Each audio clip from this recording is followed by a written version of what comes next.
Justin Trudeau কানাডার প্রধানমন্ত্রী থেকে সরে দাঁড়ানোর পর নতুন প্রধানমন্ত্রীর খোঁজ শুরু করেছে ক্ষমতাসীন লেবার পার্টি।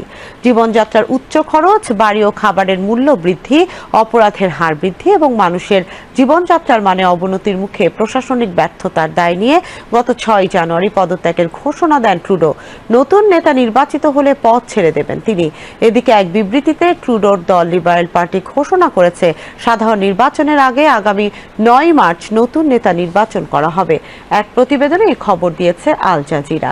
বৃহস্পতিবার রাতে লিবারেল পার্টি এক বিবৃতিতে জানিয়েছে একটি শক্তিশালী ও নিরাপদ জাতীয় প্রক্রিয়ার পর 9 মার্চ লিবারেল পার্টি তাদের নতুন নেতা নির্বাচন করবেন এবং 2025 সালের নির্বাচনে জয়ী হতে প্রস্তুত হবে।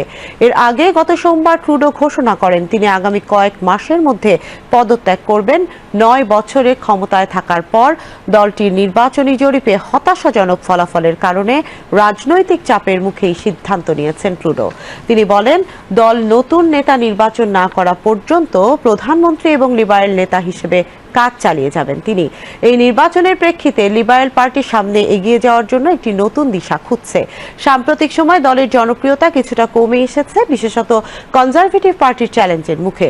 ট্রুডো নিজ দলের ভেতর চাপের মুখে পড়ে এই পদত্যাগের সিদ্ধান্ত নেন।